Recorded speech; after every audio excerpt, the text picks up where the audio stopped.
Tuesday night, we're going to do a Tuesday, Wednesday, Thursday night video cast here. Usually run about a 3-part series or some extra stuff in here. I thought, and I sort of feel it's the right thing to do. Let me explain what I want to do, and these will be shorter ones. Tuesday, Wednesday, Thursday nights at 7 o'clock Eastern, 7 o'clock Central Time, which is 8 o'clock Eastern, 6 o'clock Mountain, and 5 o'clock Pacific. Tuesday, Wednesday, Thursday night at 7 Central.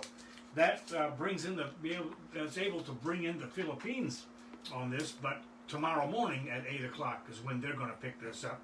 They'll pick it up at the simultaneous with this going on right now like we're doing, but right now over there it's 8 o'clock tomorrow morning. So in the Philippines it'll be Wednesday, Thursday, and Friday morning at 8 o'clock, in addition to our Sunday morning stuff as well. So we want to remind you of that and open that up for that.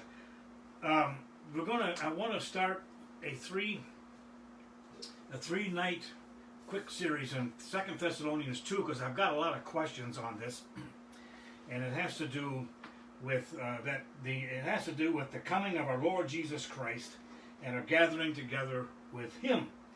And we're asking you, and then I want to deal with that passage. So this is having to do with our first slide up here. The day of the Lord is what we're talking about here. Now, in our Sunday morning telecast, or video cast, I guess, we've been in the book of Revelation for quite a while, chapters 1, 2, and 3, fixing to start chapter 4 this coming Sunday morning, talking about the day of the Lord. But when we were in 1st and 2nd Peter especially, we were dealing with the issues of the day of the Lord too. Now, I've gotten questions about this passage here, and I thought I would take the entire chapter of 2 Thessalonians 2 and divide it up into 3 paragraphs here. The first one is the day of the Lord, in 2 Thessalonians 2, 1 through 5, and we're going to be discussing first things first. The day of the Lord, 2 Thessalonians 2, 1 through 5, first things first. Preliminary assumptions is what this is making. Now let me read this text to you, and then we'll take it apart here. Now, brethren, concerning the day of our Lord Jesus Christ and our gathering together to Him, as we ask you this: do not be soon shaken in mind, or troubled, either by spirit, or by word, or by letter, as if from us, as though the day of Christ had come. I'm reading from the New King James. I'm not going to exegete from there. I'm going to exegete from the Greek text, but I'm reading this so it'll be smooth and familiar to you. Let no one deceive you by any means, for that day will not come unless the falling away comes first. The man of sin be revealed, the son of perdition, who opposes and exalts himself above all that is called God or that is worshipped, so that he sits as God in the temple of God, showing himself that he is God. And then Paul asked this question: do you not remember that when I was with you, I told you these things? So we'll stop right there. Okay, here's what our first thing is: this. How shall we live? What should be our inner attitude, our way of approaching the day in which we are now, and even the days in which are coming? What we are experiencing now is a prelude, is more of a dress rehearsal, a prelude to what really is fixing to come here. This is what Paul is saying to those in Thessalonica here. He's saying, first of all, do not allow yourself to be quickly shaken. Now, when he talks about earlier than that, his coming, we're talking about his presence, his parousia. It's not the word for come directly, but the word parousia means his presence. So it's telling us that we say, now, brethren, concerning the presence of our Lord Jesus Christ when He gets here. This is the and that's fixing to come here. He said, and then our gathering together unto Him. When we're all gathered together here, the word "gathered together" there is actually the root word synagogue, and it's a prepositional prefix that means it emphasizes it and puts some more emphasis on it. So our coming together, being with Christ, is what takes place in a synagogue. You could put it that way. Our togetherness as one, bound together. He said here, Now, don't allow, first of all, don't allow yourselves to be quickly shaken from your mind. All right? Literal translation, shaken from your mind. Shaken in your mind, the way you think here. The word shaken, saluthenai, you can pronounce it, right here, saluthenai, that is the word shaken, and it means to agitate. You've seen the old washing machines, upright washing machine with the loadies on the top and those agitators on the inside. When you turn that washing machine on, that agitator agitates the water. It makes a mess. It agitates, as in a washing machine. That's what the word means. Don't allow yourself to be agitated. Don't allow this agitator to come in on the inside of your piece, on the inside of your person, and just start going back and forth and agitate your spirit and your peace. Everything just agitate it all up. It means then to stir up and embroil.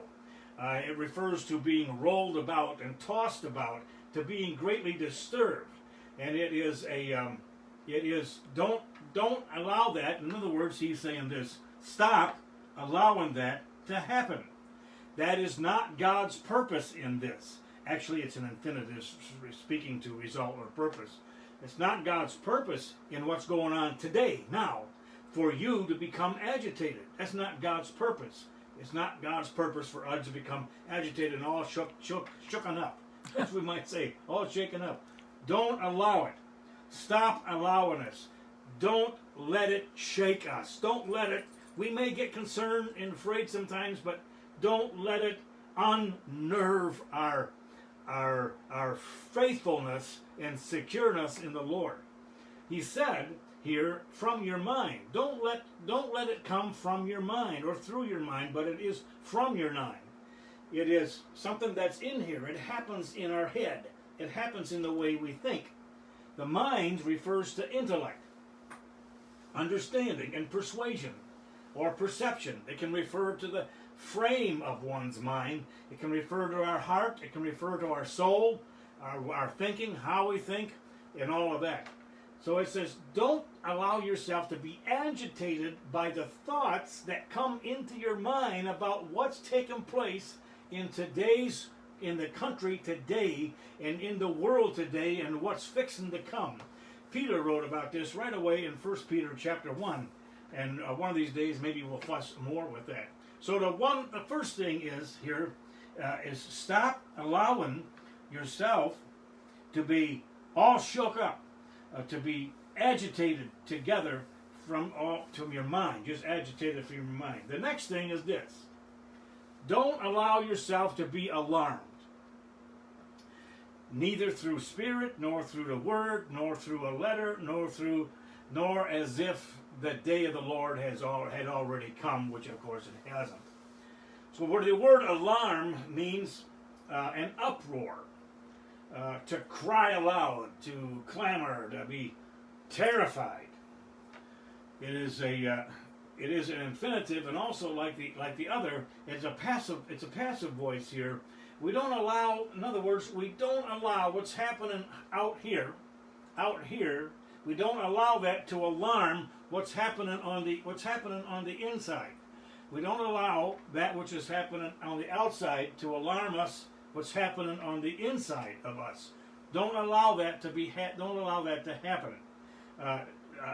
Don't be alarmed. I remember in Woodville, it was a peaceful day, and then all of a sudden the old fire whistle, because we had a volunteer fire department, would blow, and then people would get alarmed. Everything stops. Volunteer firemen come down to the fire station. We jump on their bikes, go into the fire station. They rode on a blackboard where it was, and if it was within riding distance of our bicycles, we lit out and followed them there. It alarmed everybody. Don't allow that to happen. Don't allow it to change what we are and to change what we do. Now he is saying here that there are several ways that comes. He's saying, first of all, we'll back up one, don't be shaken in your mind. It's a mental thinking. Don't allow your thinking to be messed up by what's going on today. Don't be shaken. Don't be agitated. And then here, don't be alarmed. Okay? Don't be alarmed at through the Spirit. Through the Spirit. Don't allow your spirit to be disturbed. Don't allow yourself to be alarmed in a spiritual sense, in a spiritual way. Here's what happens. A lot of times, the things happen like we see experiencing today, and it really messes up. It can mess us up if we allow it to in our spirit. And our spirit becomes down, and it becomes tainted. It becomes a little depressed possibly here. And the word is through the Spirit, which means that would be a vehicle for it. Don't be alarmed in your spirit, through your spirit. Don't allow that. Don't allow what's going on the outside to come in on the inside and affect that. He said, neither in word. Now back to this word spirit, by the way. In our spirit, in our spiritual realm. In other words, it can also refer to a spiritual utterance that comes in a gathering or in a church or a prophetic thing or whatnot like that. Let me tell you, there's a lot of junk going on today. There's a lot of stuff going on today, and you can't. Some of it's interesting, some of it is goofy, and there's a lot of it is goofy, and you got to have some discernment on just what you do with that stuff and how you listen to it. You can't be taken in by it. You can't allow those things. And listen, you can't allow, just because somebody says they're a prophet or an apostle or this or that or they had this, it doesn't mean that it came from God. It doesn't mean that. You can't just buy that. You just can't do that. You got to. That's why it says here. That's why it says don't be shaken in our mind the way we think, and don't be agitated, and don't be alarmed. Don't get yourself in an uproar in your spirit because of that. Just because what somebody says it is spiritual, if it claims to be spiritual, it doesn't mean it's right. It doesn't mean it's proper.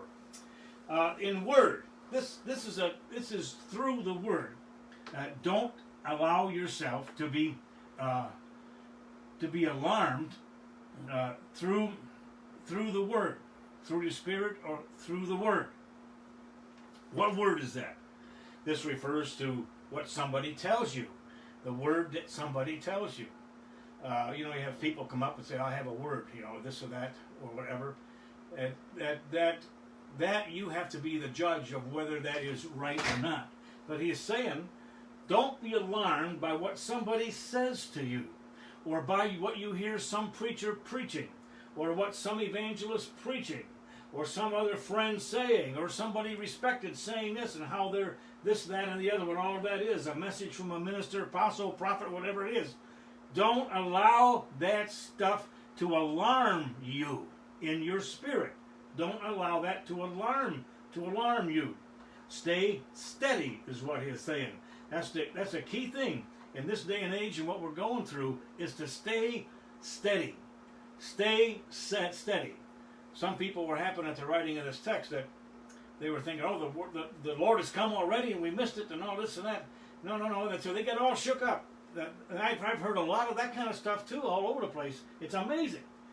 It shows the lack of really some serious teaching in the churches today, I think, honestly.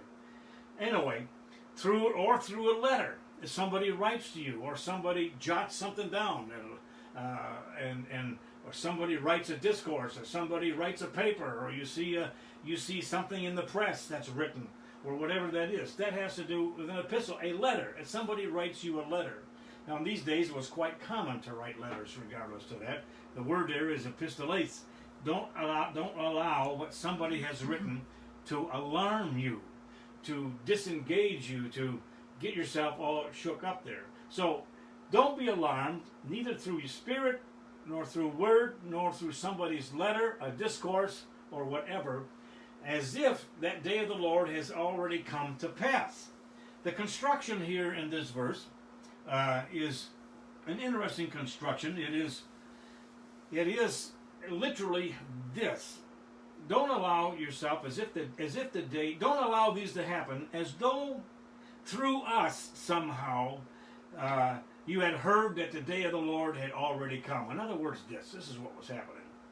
People were distorting what Paul's teaching was. Other places Paul says, how in the world how in the world is it that we are still here if the Lord is supposed to have come back already? So this was going on there. So he's saying, don't allow yourself to be shaken up any way, shape, or form, through any way, shape, or manner, as though the day of the Lord had come. Jesus had said that too one time, remember? That don't allow, people are going to say that, oh, lo is over here, or he's over here, or he's over there, or somewhere else. Don't pay attention to that. Stay steady. Stay steady. All right. So, a third thing is this. Let no one seduce or beguile you. The word is exapatese,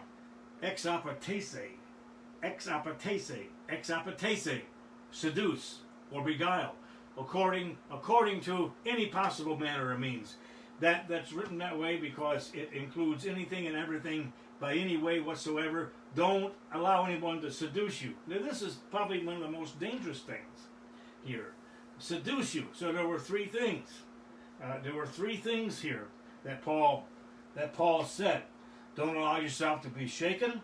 Don't allow yourself to be troubled. And don't allow anybody to deceive yourself. This is the way we need to be living right now, today, in where we are in this country. Now, this word seduce is refers to when the serpent directly deceived Eve. It was a frontal assault. We've allowed Shirley to sit here and not do anything. We got to get her moving so she doesn't fall asleep. No, I just kidding. We got to move this around. Anyway, this word is referring to like when Eve was seduced. It was a direct assault is the issue here. Now I'm telling you, in my humble opinion, we in the country here, the United States, we are being attacked with a frontal assault of evil.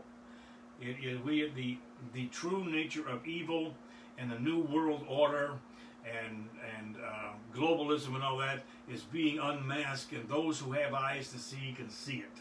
Those who have a spiritual discernment can discern it, and we know it. It's wide open to us. I'm telling you what's happening right now. God is unmasking the evil world right in front of our eyes here.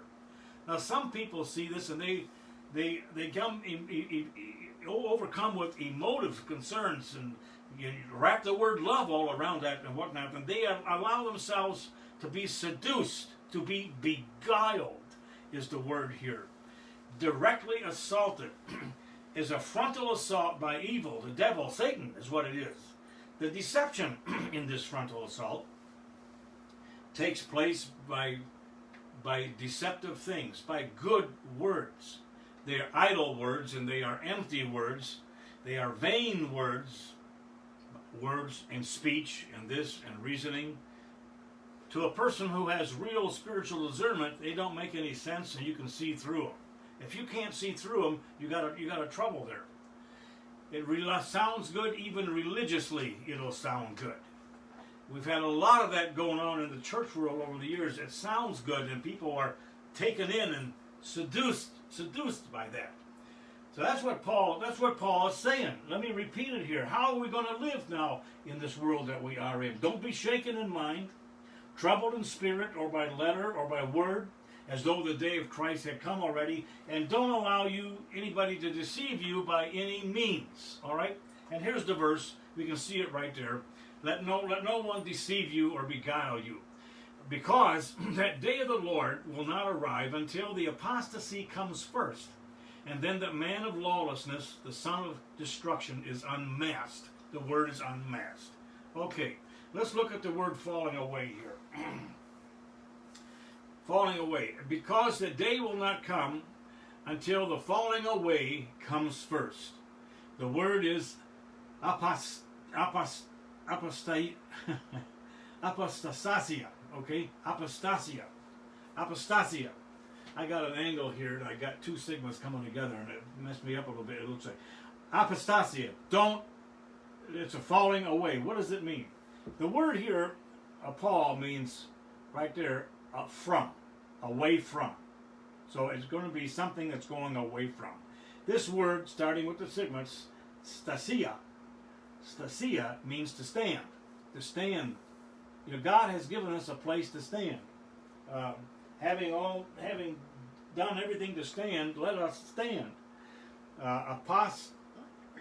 Apostasia is the opposite of that, is going away from where you were placed to stand and going somewhere else. It is to reject.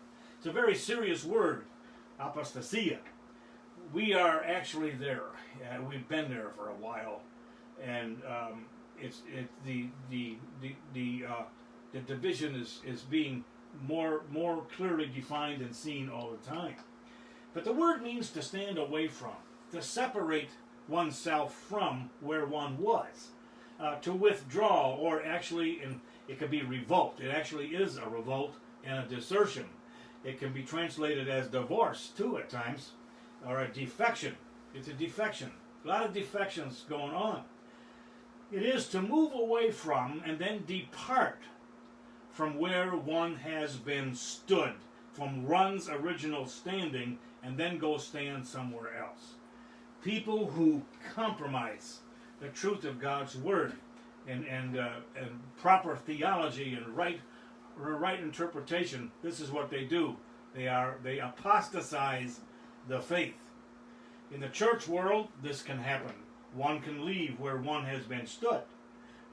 One can separate oneself from the truth. In the country, from our country's historical founding, upon a solid rock and moray, if you will, on the moral base of this country, the Judeo-Christian ethic and the Bible and all of that. One can leave that, and that's happening today. In fact, there are people trying to destroy it. And that's to apostatize our original standing. It can happen in an individual state or a city. It can happen in a family too. So he says here, that day, now we're talking about the day of the Lord, when Jesus comes. All right? That's all we're saying about it. The day of the Lord is when Jesus comes. That's not going to come until this falling away happens. And then it's not going to happen until this happens. That day of the Lord, he will not return until the man of lawlessness, Ananias, is revealed. Apocalypse. Ananias and apocalypse. Ananias is lawlessness, and then apocalypse is revealed. It is the same word for revelation, the unpacking or the revealed. The apocalypse is that one. Now, in the King James translation and in the New King James translation, you'll see the word the man of sin. In fact, when I read this passage to begin with, I read it as that, the man of sin. In that text, it says the man of sin, but in this Greek text here, it's not that. It's lawlessness. It's anamias. It's lawlessness. Now, that word lawless is without law. You see this alpha prefix here. It is anamias, accent here. This negative alpha prefix. The root word is namas here. In this particular form, it is anamias. The negative alpha prefix, we call that a negative alpha prefix. Instead of meaning law, then, when you put the negative alpha prefix on there, it means opposite. It means without. It means it's not there. Law is not there. This person doesn't have any law. Lawless. He sees no law. He adheres to no law. He has no law. There is no statement of faith. There's nothing. Now let me ask you something. What's happening with all these riots in this country over the last several months, whatever? It's lawlessness, is it not? There's no law. Even mayors and governors and police, this, that, and the other, the higher ups, they tell the police, stand back, just let it go. They're expressing love. They're frustrated, just let them go. And so people were killed in the riots and property destroyed and burned and people deprived of everything. And that's okay to do. That's lawlessness. That's lawlessness. This is only a taste of what's fixing to happen on down the line. As prophecy goes that way, there's one birth pang after another. We're going through several of them right now. So this guy that's coming is lawless, has no law, adheres to no law. There is no law. There's no principle. There's no justice. There's no norm. There is nothing in writing, if you will. There is no constitution. There is nothing to hang on to. Absolutely nothing. Totally lawlessness. Total lawlessness. And make it up as they go. It says here that he is revealed. It says this man, that the coming of the Lord is not going to happen. The presence of the Lord is not going to happen until this man of lawlessness is revealed. We can put the word unmask in there. All right. This word here, you see the what would be a English constituents of APO. It's alpha P omicron. Paul means away from, and the calypso would be to conceal. It means to conceal. So when you put the two together, you've got concealment being unmasked. Okay, that tells us something about this critter here. That this person who was lawless does not want to be discovered. Now get this. This is important. Does not want to be discovered. Are you with me? He does not want to be discovered. This revealed is an unpacking of this lawlessness and unmasking of the lawlessness, the lawless one. What is it saying then?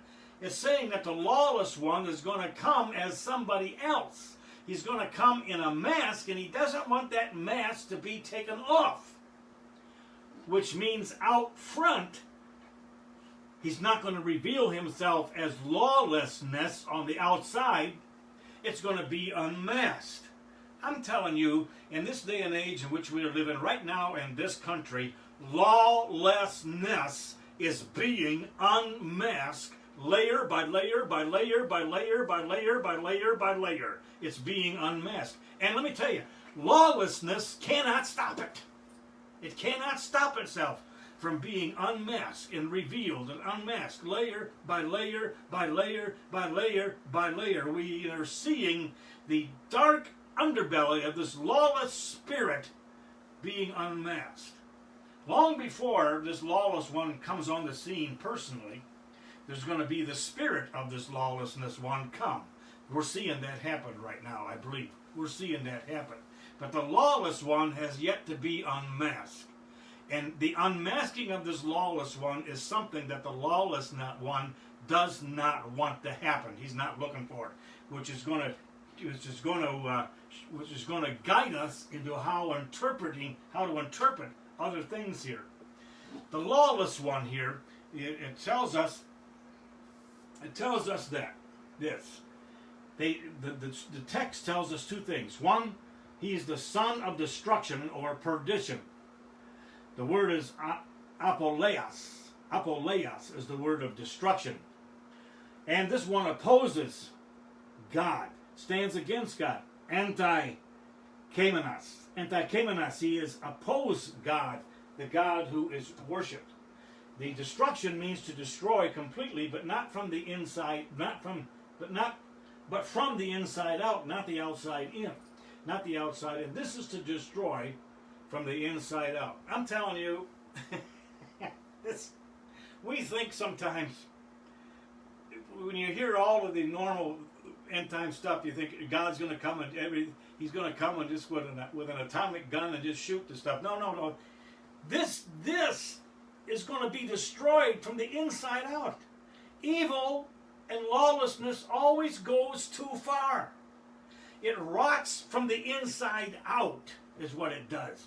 It dies from the inside out. That king, remember, who wore all the silver garments, it was a bright sunny day out there in the Middle East, and he was talking and giving a speech, and the sun, as it's setting in the west, shine on his garments, and it shine and sparkles, and the people said, "The words of a God, the words of a God." And this guy took it to heart and enjoyed it and got proud and died. It wasn't a sudden death, and the death didn't come from the outside.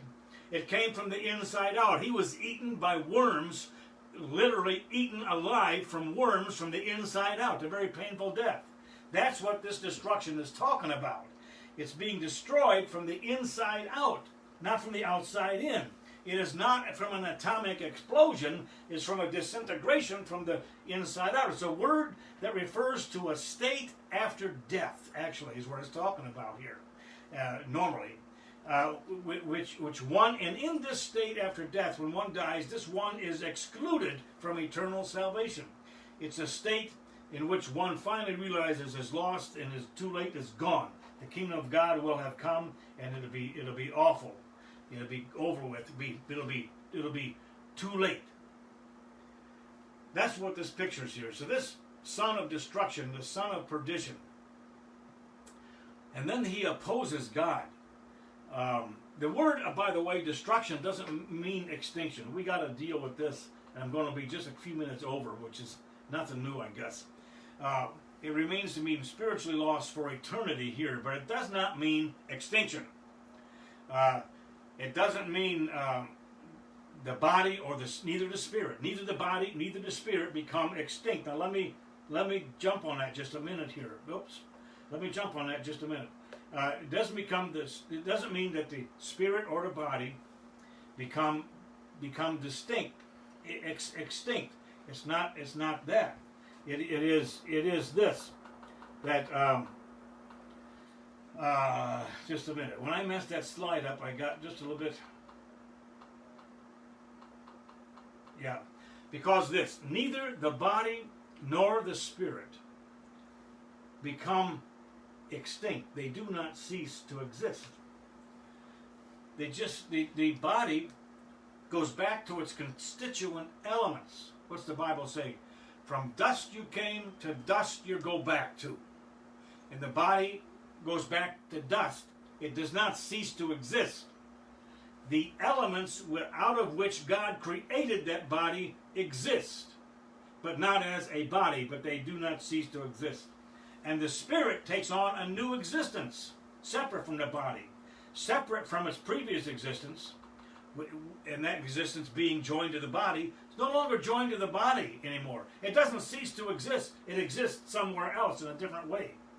Now the author here says that this lawless man opposes everything that God is.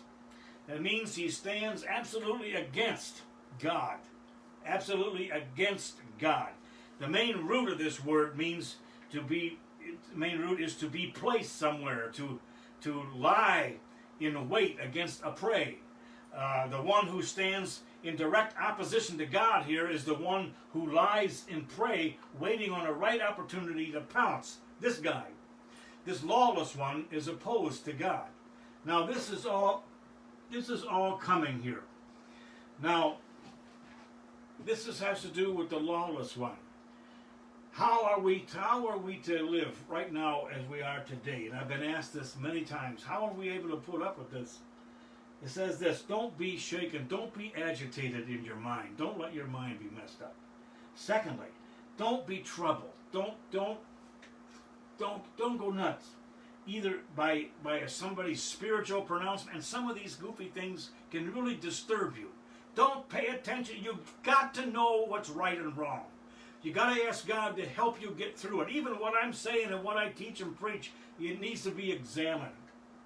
Nor by somebody's word or a divine utterance or something, or by somebody's letter, or as though the day of the Lord had already come, because that day isn't coming, except the falling away is coming. We're there yet, but the man of lawlessness has not been unmasked. Now we're going to deal more with that tomorrow night, by the way. I got one more thing I want to show you. Look at this.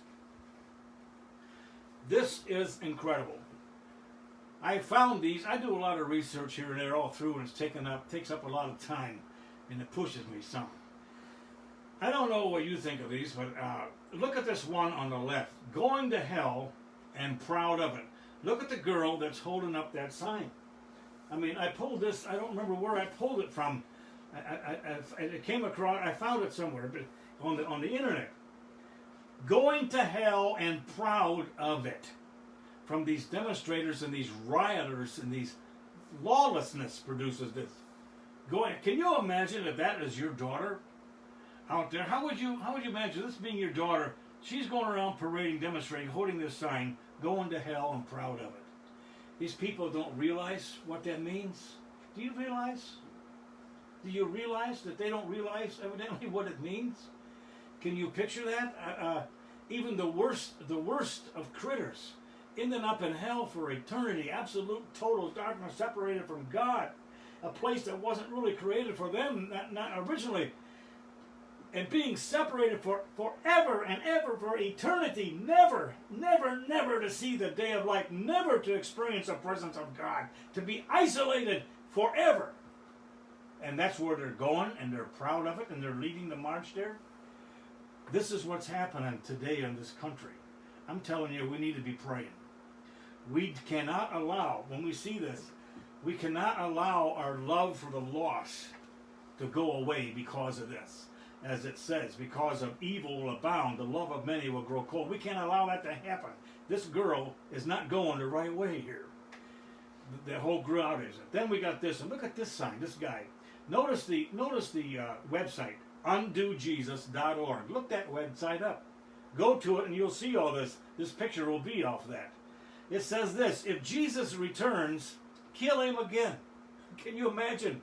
If Jesus returns, kill him again. That's what's happening.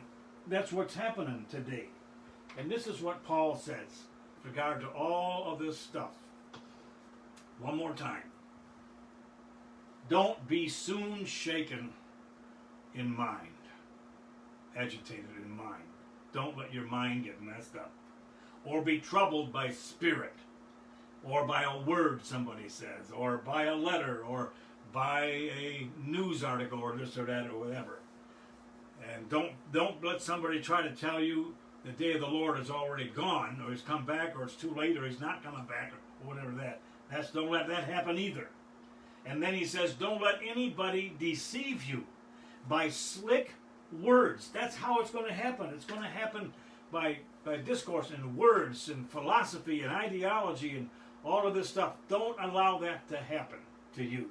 Because the day of the Lord isn't going to come until the apostasy, the great falling away. We've seen that develop over the years, and we're pretty well there. And the man of lawlessness be revealed. Hasn't been revealed yet. His spirit is alive and well. You can see it from these two pictures that we just showed you. His spirit is here. John said that Antichrist, there's many Antichrists in the world, way back when John wrote. But there's one real one coming, but his spirit is at work now, by which we know there are many of them coming. So what do? Don't be shaken in mind. Don't be troubled in spirit by letter. Don't let anybody deceive you. Stay true. Next week we're going to talk about the one who hinders. Okay? Have a good night and sleep well and have a bowl of ice cream before you go to bed. God is with us.